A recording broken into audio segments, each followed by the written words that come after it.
বিভিন্ন কারণে সংবাদের শিরোনাম হন মিষ্টি জান্নাত। অভিনয় ও সিনেমা দিয়ে আলোচনায় না থাকলেও ব্যক্তির জীবনের নানা ঘটনা এবং মন্তব্যের জন্য প্রায় তিনি আলোচনায় থাকেন। সম্প্রতি এক সাক্ষাৎকারে প্রযোজকদের সঙ্গে নায়িকাদের প্রেম নিয়ে বিস্ফোরক মন্তব্য করেছেন এই নায়িকা।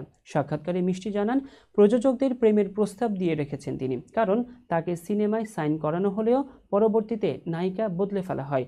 মিষ্টি আরও বলেন, বিগ বাজেটের দুটি ছবি সাইনিং হতে যাচ্ছে, একটি অলরেডি হয়ে গেছে। আমি প্রযোজকদের বলেছি, যদি কোনো নায়িকার সঙ্গে প্রেম করার ইচ্ছে থাকে তবে আমাকে সাইন করাবেন। তিনি আরও বলেন, আমি যত সিনেমা সাইনিং করেছি বেশিরভাগ ক্ষেত্রেই দেশে ফিরে দেখেছি নায়িকা পরিবর্তন হয়ে গেছে। আমি থাকলেও নতুন নায়িকা এসে জায়গা দখল করেছে। বড় বাজেটের সিনেমার ক্ষেত্রে প্রযোজক এবং নায়িকার প্রেমের বিষয়টি বেশ পরিচিত।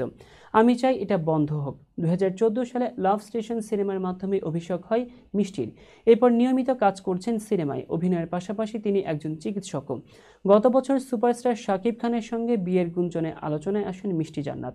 পরে সংবাদ সম্মেলন করে বিষয়টি গুজব বলে জানিয়েছেন তিনি। মিষ্টির সাম্প্রতিক মন্তব্যে বিনোদন জগতে নতুন করে আলোচনা শুরু হয়েছে।